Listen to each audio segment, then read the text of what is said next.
Hello, everybody, and welcome back to the Blue Broad YouTube channel. I'm your host, Aris Damatakos, and today we're back with another episode of The Rest, the penultimate one for the home and away season.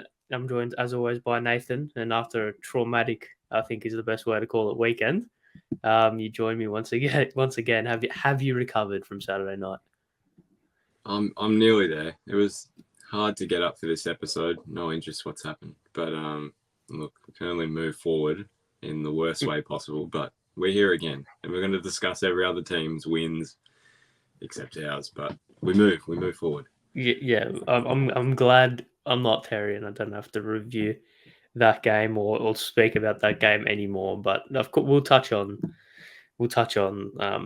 Pickett later on because I feel like it's hard not to miss it. But let's actually start with kind of the back end of last week. Obviously, after we recorded last Monday night, so we weren't aware of the Patrick Cripps overall decision. Of course, he was given 2 weeks, which we both kind of came to the consensus of being the correct or fair result before being appealed by the tribunal and then appealed again to the appeals board. Just quickly, just to summarize, because we haven't really given our thoughts. What do you, like? Were you? Of course, you were happy with the outcome, naturally, but do you think this is a? Do you do you agree with the whole AFL doesn't care about concussions mantra that has been floated around, or the inconsistency or whatever, or do you just think that this was a one-off case that was won by Carlton because of ineptitude from the AFL? Well, yeah, your last point is exactly what I think it was. I don't see how it can be the AFL not caring about concussion, considering they gave him 2 weeks to begin with. So whether looking at the final result, they still saw that first incident as a 2 week penalty.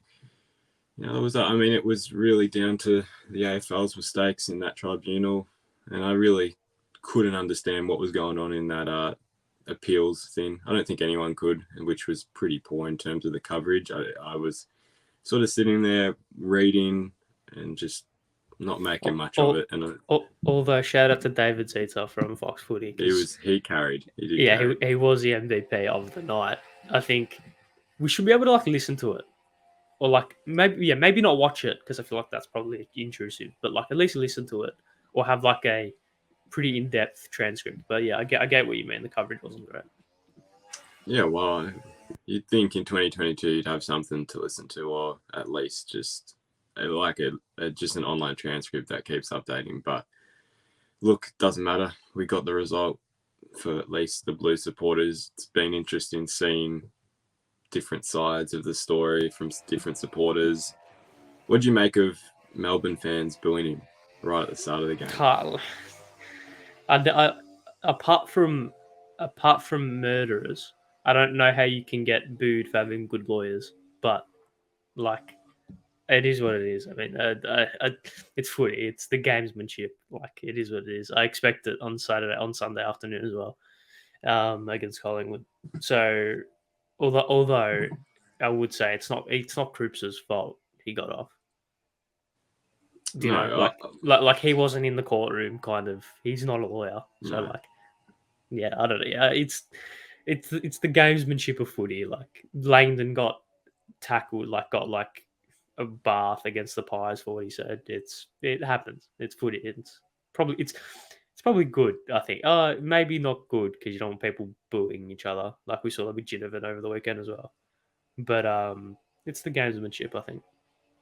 I think this incident in general will make sure the AFL doesn't let something like that happen again, where a player doing something like that can get off for it, no matter what they. But I think it's good in that sense, and I think it will definitely knuckle down on their whole. We're not going to tolerate concussion, those type of plays.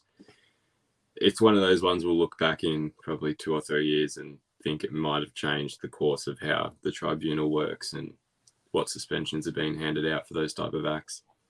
I just think it'll change the not legitimacy, but the strength of the tribunal. Because the only reason this case happened the way it happened, the only reason he got off was because of incompetency from the tribunal. because they just didn't do their job properly. That's all it was. I mean, I think this like really it should have been open and shut 15 minutes. It's 2 weeks every day of the week, Yeah. right? He's gone up, he's jumped, he's leapt off the ground, um, and he's hit him with his shoulder in the head, concussed. Yeah. Yes, he contested the ball, but really this should be at least 1 week minimum, 2 weeks, probably fair. Open and shut 15 minutes, but I mean, credit to our lawyers. I mean, it is what it is, but like we can't change it now, and hopefully kicks this lights a spark underneath the tribunal to like do their job properly, because that's all we can hope for in the future. Yeah, well, hopefully they're gonna get more consistent, but I swear every week there's something new to contest or just debate, but at least that decision will change, you'd hope, the course of what's happening in the tribunal, and that mistake shouldn't happen again, you wouldn't think. You'd like to think so, and something that came from that hearing, which is very, or maybe not from that hearing, but at least from the incident, was some reports of racial vilification against obviously Calamachi, who was the man Cripps bumped, and then furthermore against Kazai Pickett after the game on Saturday night. I don't want to say it's Carlton supporters because that's generalising and that's assuming, because I don't actually know. You can only just generalise and assume just because of Carl were involved in both players, if you were to call it that. But I mean, like we spoke about it with Sard not that long ago. It's happening. It keeps happening. We can't stop it. It just sucks that it keeps happening. And it sucks that it's happening to players who are so innocent in everything. Like Pickett, all he did was kick a goal, and Archie, all he did was play footy. Like both of them just played footy, and this happens to them. Got a long way to go, but I don't see it. Like we said a couple of weeks ago, we don't see it stopping anytime soon because it's the nature of the world. Well, hearing it coming from, was it at the games that this happened, at least the Pickett one? I think the Pickett one might have been over social media as well. Social media is harder to police, I guess. You can't, Yeah. and you can report people. It's more at the games, I think, is where I think the AFL should be, at least they should be better at anticipating these type of things. And you've got heaps of security around the ground. Why not have them more around the bays and not totally, one at each single bay just waiting? Because it's not everyone. Not everyone does this. There's a very, very small minority, but I don't know. I just don't know how it keeps happening so often without any real consequence. I feel like this stuff happens and we don't hear anything about what happened to these people. And I think even the Carlton cheer squad sort of spoke during the week and said that there hasn't been any movement or progress from the Adelaide incident. And it's been 2 or 3 weeks now. So I think it's just quite disappointing. I don't feel like enough is being done. And I know it's very hard to target these type of people because you don't know who that, half the time you don't know who they are. They hide behind a screen, but it's just frustrating. I don't see why it is getting worse rather than better. But it's just frustrating. But it is good to see that, the players with diversity in our game stand out the most, because I think that sends a message in a very good way to say, get stuff. Yeah. Look at us, Yeah. I mean, it is kind of. I mean, obviously, as Carlton supporters, we didn't want anyone to kick the goal on Saturday night, but I think Pickett is a great showman for the game, plays the game in the right spirit, and is a real character that we need. Players like, Calamachi, not similar in terms of the way they play footy, but he is a very, very talented footballer. And then you go to the likes of Shea Bolton and other players tearing up the league, Morris Shirley Jr. and stuff. So it's good to see these players tearing up the league and giving the two fingers up to people who continuously do this. I don't think it's, unfortunately, with social media and with the ease at which you can just create any account under any name, I don't think it's going to stop. But I also think it's going to be increasingly hard to police because of, maybe not increasingly hard to police, but I feel like policing social media in general is very difficult. People calling out for you have to have driver's license or like at least some sort of identification when you sign up to a social media account. I don't think that entirely is. I don't think that works for a number of reasons that have nothing to do with these two incidents. But that's a whole nother story for a whole different day.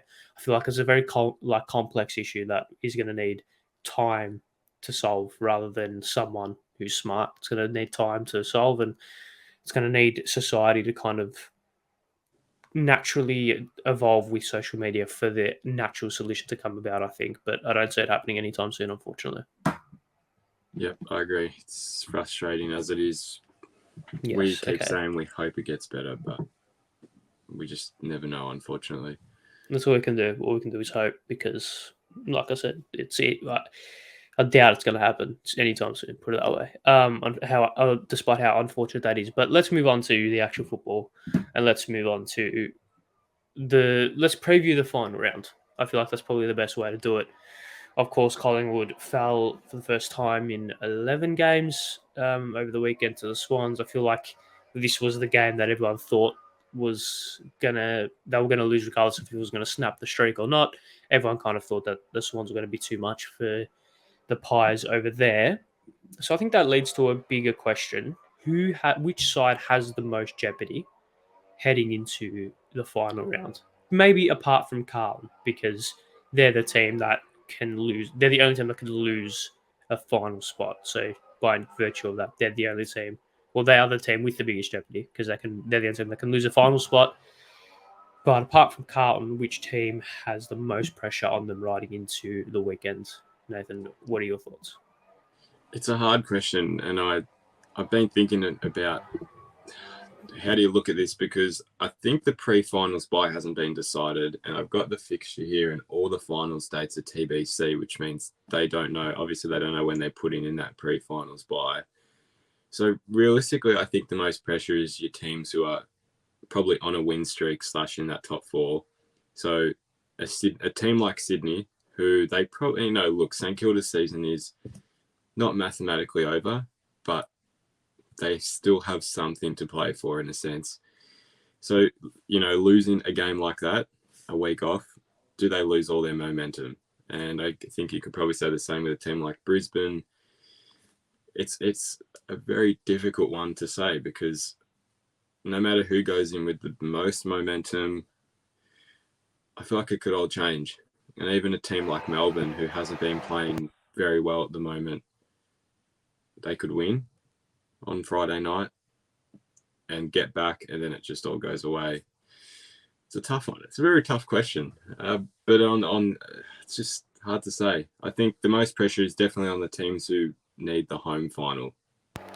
Yeah, that goes to my thoughts as well, because you're looking at the likes of Fremantle, who who have been in the top four pretty much the whole year, or at least challenging for top four. They currently sit sixth. Richmond, you'd think wouldn't move from their place. You'd think they get the job done over the Bombers. Carlton, you've said need to win. It's kind of win you're in, lose you're out type scenario. Collingwood, they'll get a home final to the Pies at some stage, whether it's an elimination semi or prelim. They'll get a home final.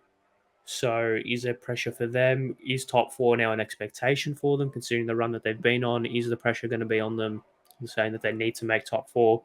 And then obviously you have Melbourne, Brisbane, two sides that if they lose, you'd think would miss out, or at least be given a big. Well, basically, if whoever wins that game doesn't miss out on top four, like guaranteed. Yeah. And then obviously the Swans and the Saints, both two sides that do have a lot to play for. Geelong can have the week off. They've got the minor premiership wrapped up. Speaking of which, Jeremy Cameron injured for that game against the Eagles, which all but confirms Charlie Kerner's Coleman medal. I mean, unless I think it's 7 goals Tom Hawkins or Tom Lynch need to make up. So which possible, but highly unlikely. But we'll reserve all congratulations for him next week. But for me, the reason I came up with this question was because you looked at the sides that needed, like you said, momentum heading into the finals, and I genuinely think Collingwood has the most jeopardy heading into this final round because of we saw that the reason they will be able to get into this position was because of a string of momentum. They weren't kind of at the start of the year. They weren't showing what they showed now. They were able to start showing what they're showing now because of the momentum that they were gaining, because of the you could call it luck, call it skill, whatever. I'm sure there's an element of luck in it because that's just footy. There's also an element of skill in it because they're not getting blown out by 100 points, of course. But they kept getting these results for their way, and they started building momentum. They started building confidence, and for them to go kind of lost to end the season and to lose against your arch enemy heading into in the final round. I maybe the pre-finals bye. Let's just assume it happens before the eliminations and qualifying. Maybe that helps them recalibrate, helps them reset. But even still, I feel like if any team needs momentum heading into finals, it's Collingwood because I feel like we've seen that they rely on momentum more than any other team. So yeah, I think apart from Carlton, it's the Pies, and that makes for a mouth-watering clash on Sunday afternoon, doesn't it? Well, I mean, I said to you pre-show, Collingwood, in terms of a team that hasn't faced pressure this year, I don't think they are probably in the AFL in that top 8. They haven't really faced much pressure because you look at it, some of those games, those Melbourne games, even the first Melbourne game back, they haven't had much pressure purely because a lot of fans, a lot of media see them as a team that's got nothing to lose considering they're in a rebuild. But I don't know, I think this week it's probably the first time they're facing proper pressure where they actually have something on the line, which is a top 4 spot, because they'd booked that top 8 spot, I think the week before Melbourne or that week of the Melbourne game. So they didn't have any pressure to play for really this week in terms of they knew if they lost this week, they'd still have another chance this week against us. But I think this is the first real opportunity for them to test themselves, which can work as an advantage or a disadvantage because you really, if you're Collingwood, you want to win this game and prove you can stand up in those real pressure moments. And I know it sounds stupid because they've beaten some good teams and they are under pressure situations, but in terms of something to play for, this is the first time this year they've really had it against Carlton, who are on the exact same page. Just diverting, is this the biggest home and away game, non-blockbuster game in the last, 10 years? This is probably the biggest home in terms of in general. In general, just minus an Anzac Day or whatever, just on its own. I would say so. And I would say, I'm not too clued up on my history about this game, but I can't remember many Carlton Collingwood home and away games that have this much pressure on it. There will be 90,000 people plus. I'm convinced it will be. It'll be tight. It'll probably be decided by under 2 kicks, just because both sides like to torture their fans, as we saw, and as we've seen, they like to toy with their hearts. But yeah, this is the biggest home and away clash, probably maybe since that St Kilda Geelong game. I don't know. Yeah. The only reason I say that is because the fact I can't think of one allows me to think of this. I'm sure there have been other round 23 games that have held as much jeopardy as this game holds. But so it's do you agree with Collingwood, the fact that this is the first time they have kind of anything to play for? Everyone is they've had nothing to lose, really. They've had nothing to lose ever since the start of the season, really, because there's been no expectations on them. And I feel like this is where pressure makes diamonds, right? You either thrive on it, under it, or you don't. We've seen Collingwood, obviously they beat Melbourne, they beat Essendon in these big pressure games, and obviously Carlton fell to Melbourne in almost an identical game to what Collingwood beat them in, right? The round prior. So, but I feel like it's different. It's different pressure. The Pies were just that, like we've said, they had nothing to play for, or not nothing to play for, nothing to lose. They really had nothing to lose, so they could just go out there and and kind of just play on instinct, play free, just hunt the ball and not really worry about the consequences. Because if they had lost to Melbourne, oh well, Melbourne are reigning premiers, still in the finals, etc. Whereas if Carlton lost on the weekend, which of course they did, there's a lot more pressure riding on that result rather than Collingwood losing. They still have finals wrapped up, etc. So probably the first time all season that Collingwood are under pressure, and probably the first time this season Collingwood potentially head into favourites for the game, which says Yeah. a lot. It says a lot because even against sides, well, of course, we go back to like that North game, the Gold Coast game, the Adelaide game. Those results in those string of in those 11 games happened against teams varying. They had Melbourne, and then they had North Melbourne. They had Port Adelaide, Gold Coast, other teams in the Yeah. top. Obviously, Carlton as well in that run. So apart from the Pies, I feel like it's kind of well known how big that game on Sunday will be. Is there any side that kind of has to win to keep maybe their premiership hopes alive? There's one team in my mind that comes to me straight away. Look, I wonder if it's Brisbane you're thinking. It is Brisbane. I'm Probably thinking. is. Look, I don't know. I wasn't too convinced with them on Friday night. I have to be quite honest. I don't know. A team like St Kilda, who have proven this year they can crumble very easily, like under pressure, they didn't really put them away at all. They kept. I mean, if it wasn't for some bad kicking, and bad kicking is bad football, I think St Kilda would have ran that game out quite comfortably as well, because they were getting consistent inside 50 entries. They were getting scoring shots. They just weren't converting. I don't know. I still just don't take Brisbane very seriously. They just don't look like a team who's really hungry to just win, but like win good and just prove themselves. I still think it's the Melbourne thing as well. They just didn't look comfortable. And I know it wasn't MCG, but they just still do not look comfortable outside of Brisbane. So even if the Lions roll the D's, secure a top 4 spot, secure potentially even a top 2 spot, I'm not sure what percentage is like between them and the Swans, you're still not convinced?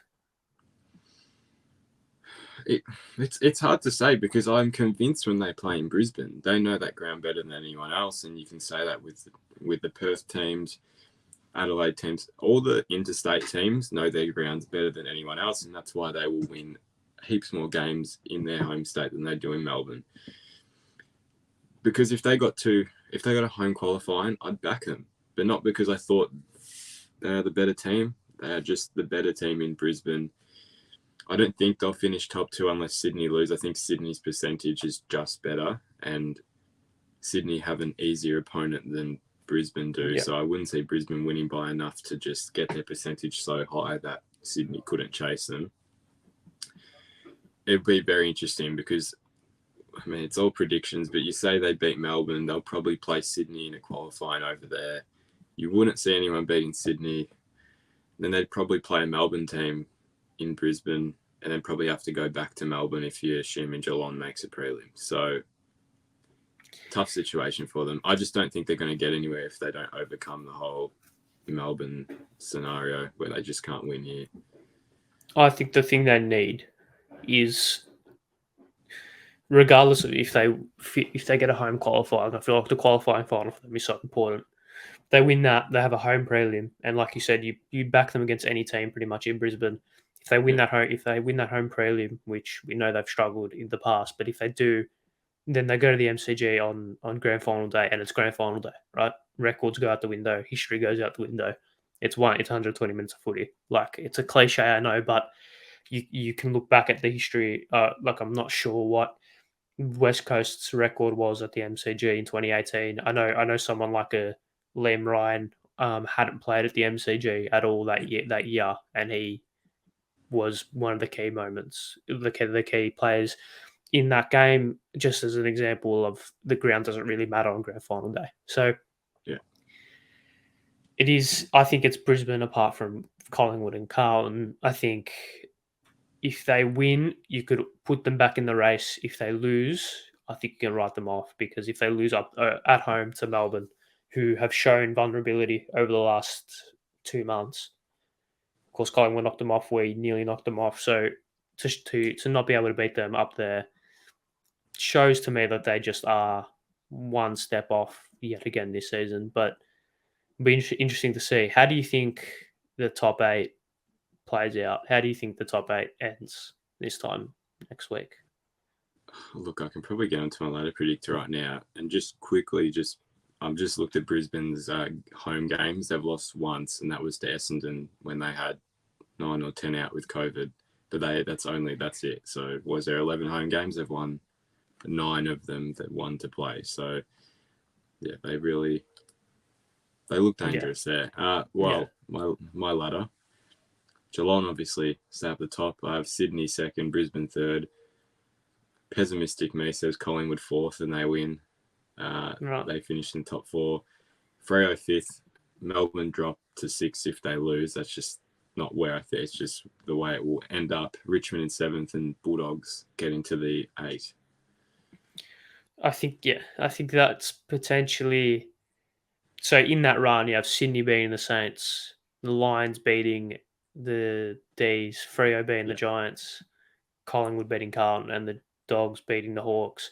I feel like that's probably, if you were to look at bookies, that's probably the more likely outcome. If you look at odds, and if you look at maybe logic, that's probably the logical outcome. Yeah. Just based on history and based on the facts that we have. But of course, footy doesn't deal with logic. Footy takes logic and throws out the window. So we could probably come here and St Kilda would have made the 8 somehow. I don't know, but like I would tend to agree with most of it. I just feel that, and I don't want to make predictions, and I won't make predictions, but I think you can all assume. I wouldn't say anything. Yeah, I think you can all assume what I want to say about that top 8. The put it this way: there's a team in the bottom 2 of the 8 that's changed from your ladder, and it's not Richmond. So put it that way, or St Kilda. So that's probably would be my 8, which would then mean that it would be Fremantle in the 4. Yeah. Yes. I mean, the only other switch for me is if Melbourne win, it just switches between them and Brisbane. And Brisbane fall to 6. So, yeah. Well, there you go. Yeah. It's going to be a great last round of footy. What are your thoughts on the calls to move all the games on Sunday to 3:20? And it's not a bad idea. I actually don't mind it. My heart couldn't take it. Put it up. My heart couldn't take it at all. I wouldn't be able to make it. But it's a good idea for the neutral. For the neutral, I think traditional AFL fans, the ones that just follow AFL, would not be able to cope with it.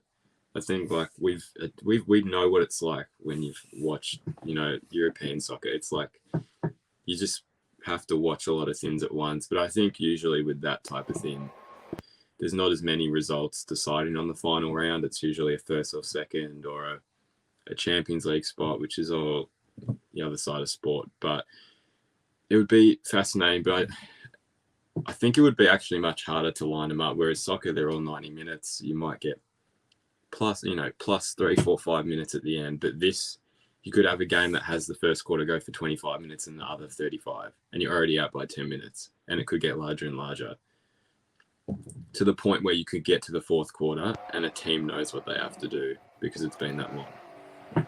Yeah. And I mean, with all due respect to St Kilda, I doubt their chances are really in like the realm of possibility. But I mean, it's footy, right? Who knows? Carlton and the Dogs could both lose by 50 points, and then they're well and truly in the race, right? But what I am thinking, and my mind is obviously around the grounds at the game is a thing. You get the scores, especially for games going on at the ground. If Carlton halfway through the second quarter just pan up to the scoreboard and it's the Dogs 65 to Hawthorn 71 full time, what does that do to the mindset of Carlton? Is it we've made finals, let's just sit back, recline, make sure we don't get injured? Or is it we're still worse than Collingwood, let's kill them type thing? And similarly, is it I mean, I'm sure it'd be the exact same if Collingwood was in that position or whoever, right? Just obviously using that as the only example that we have for that to occur. If it was if they all were on the same time, do you think that this kind of gives the AFL more freedom in a sense to like have the floating fixtures? Because everyone was critical of the AFL about this round 23 fixture. Why isn't Carlton Collingwood on a Saturday night, etc. Right? But it's actually panned out to be a Super Sunday where all the Yeah. games all the games matter. Like St Kilda, we know, but like really, it's mathematically possible that they still make it. So, I mean, it's going to be one hell of a Sunday. Do you see? I mean, what like there is a possibility in which the Dogs and Carlton both lose and and Carlton still make it. Sorry, no, the Dogs win and Carlton lose, and Carlton still make it. There is that possibility. I think if it's under a 12-point combined margin, the Mm. Dogs, which I mean, Carlton versus Collingwood, put it that way. So Which, yeah. automatically the odds of the combined margin being under 12 points go up just by the virtue of Carlton versus Collingwood. And the Dogs, I mean, if it was at Marvel, I'd kind of put them in the book, but it's at Yeah. Tassie, so who knows? It's Well, yeah, Hawthorn have a bit more to play for with McAvoy's last game, I think. I think they'll want to win for him. yeah. And yeah, Tassie gives me a bit more hope. But I don't know. It's one of those things where have you ever seen a team who needs to win to make finals ever lose? That's what And yeah. you could apply this to our game, but I don't think I can't apply this to our game for some No, reason. you I think can't. that No, you can't. it's Yeah, just not the same because we've seen the last one I can think of is last year with Brisbane and Bulldogs, which it was that was top four. the top four spot, the percentage thing. But it's like it's Brisbane Western Bulldogs, so there's no rivalry. Whereas this one, Collingwood will do everything to not let us in. Yeah. Western Bulldogs could not care. I don't think they played Bulldogs. It was just that they had to lead Yeah, them, I right? think they're versus West Coast. West The Coast, Lions yeah. versus West Coast, yeah. But I don't know. It's just this one I don't apply the same theory to. But I just don't think Bulldogs will lose just because you just don't see it happening. It's just very rare you'll see a team who has that much on the line just lose. Yeah, I think if they're going to win, they're probably going to win by quite a lot as well. Yeah, I mean, if it was Carlton versus Hawthorn in Tassie and the Dogs versus Collingwood at the MCG, you'd kind of think both teams win that. Just by the virtue of like you said, you don't really see teams with a lot to play for lose, especially when the other team doesn't have a lot to play for. Of course, we have spoken about Collingwood needing the top four spot, but realistically, if they don't make the top four, it's not the end of the world. And Hawthorn, if they lose, and if they win, again, not really the end of the world. But yeah, I just don't see a world in which the Dogs don't come out and kind of put all of this, like all of their energy into this game and really like romp at home in a sense, because talent wise, it's not even a competition. And with what they have to play for, I know they don't really play suburban grounds quite well, but I don't think that's going to matter at all. The Dogs should be too strong, and then he'll go to Carlton, and who knows what will happen. Who knows what will happen? I guess we have to wait and see. But let's go and let's finish up with talking about what broke in a sense, or what was heavily debated about or heavily talked about yesterday, and that was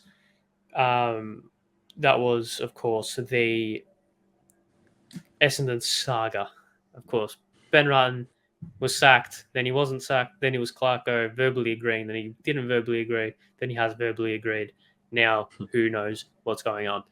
What were your thoughts? It's very, can I just say, very David Teague with Carlton-esque, isn't it? Well, yeah, that summarizes it all just like that. It's just funny watching it happen. Like it feels like it's a Carlton thing since we've experienced it. Like it doesn't feel like we're watching another team go through it. It needs to happen, I think, and I think that's the only way they're going to move forward. look, it really they're dishing up probably worse performances than Carlton did in that 2020 year. Really, Yeah, they yeah, simply don't show anything. That team doesn't give you anything.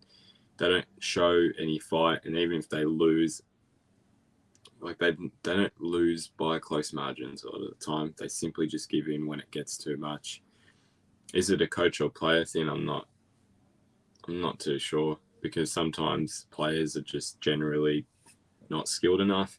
Sometimes coaches don't coach well enough, or they don't connect with the players. So it could be a lot of things, but I guess we'll find out with what happens if Rudden stays in a job or not, because there doesn't seem to be much confidence around that whole saga at the moment. It's just going everywhere. yeah. I think their presidency has changed. And from all the reports, the old president was a staunch Ben Rutten man.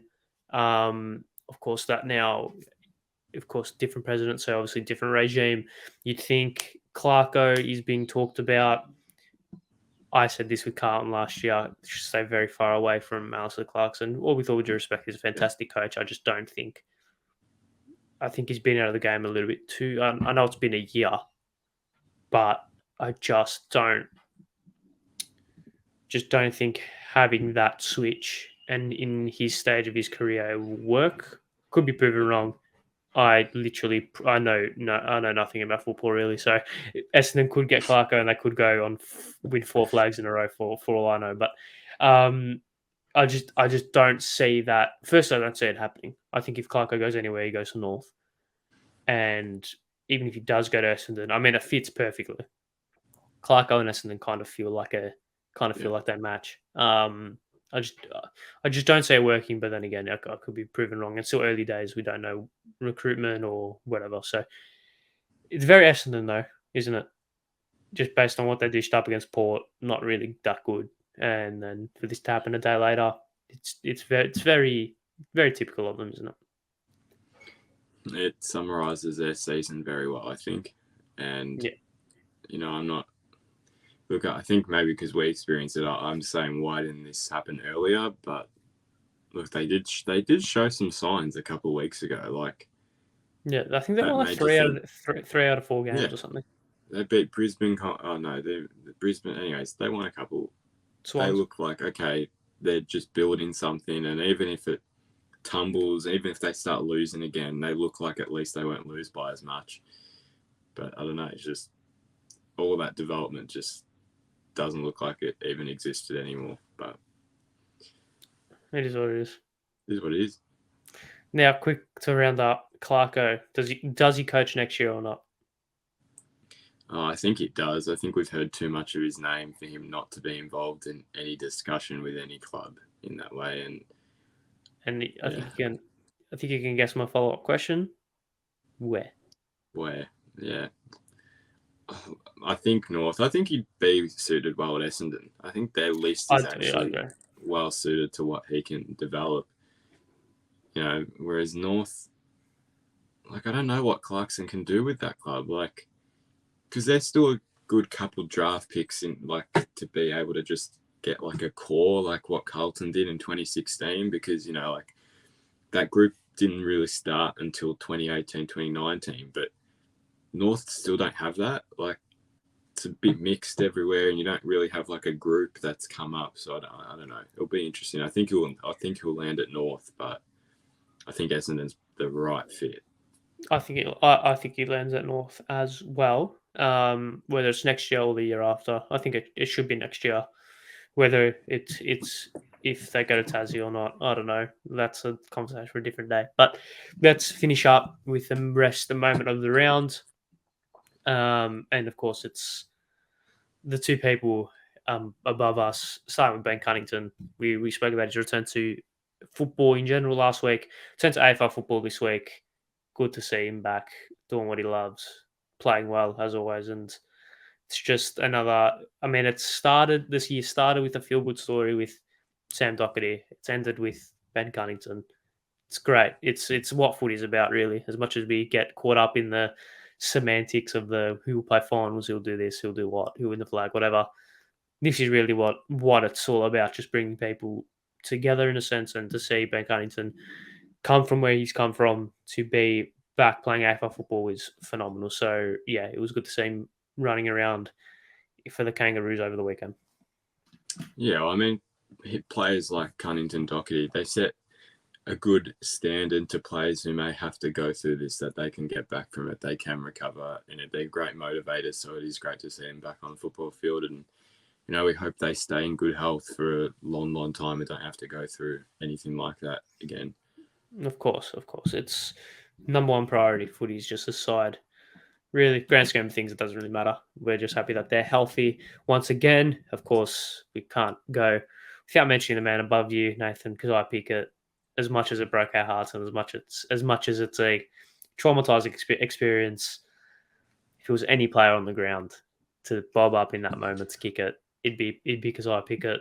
Superstar of the game, genuine, like jet. Apart from Saturday night, I love watching him go about it. So if it was any player, it'd be Pickett, wasn't it? It just had to be, unfortunately. But no, it was.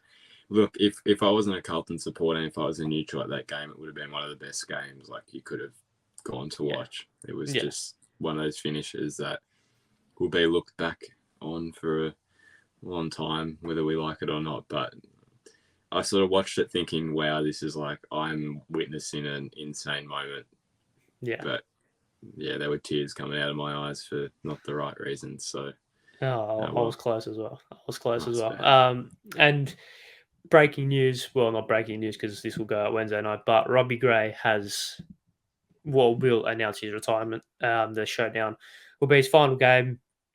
A man that has broken our hearts before and broken many hearts for many teams before.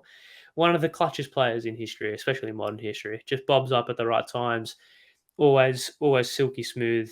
Feel like, showdowns are his forte. So I wouldn't be surprised if he wins another showdown. I'm not sure what the medal's called, but if he wins BOG for that game over the weekend, I feel like wet weather footy screams to me Robbie Gray for some reason. I feel like he's just one of those players that St Kilda game is what you're thinking of straight away. Yeah, you are right. He's just a silky operator, and for some reason he always appeared younger than what he actually was. I've always thought he was like 26, 27, but I think that's a credit to him, really, that he can still go about it at his age. So yeah, fantastic career, haunted us before, but I feel like we could give credit where credit's due and sit back and watch and ponder on what a great career Robbie Gray had. Yeah, spot on. That's great. I mean, one of those that we've seen throughout our whole childhood that's just been there time in, time out. And yeah, he's a great player. And it's probably a good way to end his career if he gets a win against Adelaide on Saturday night. Yeah. It's kind of written that he gets BOG as well, doesn't it? Yeah, it is pretty much riding into the sunset. But I think that's enough for this episode. Nathan, thank you very much for joining me once again. Thank you all very much for watching. Leave your thoughts in the comment section below. Make sure you subscribe to the Blue Abroad YouTube channel, like the video. See you guys next time, and goodbye.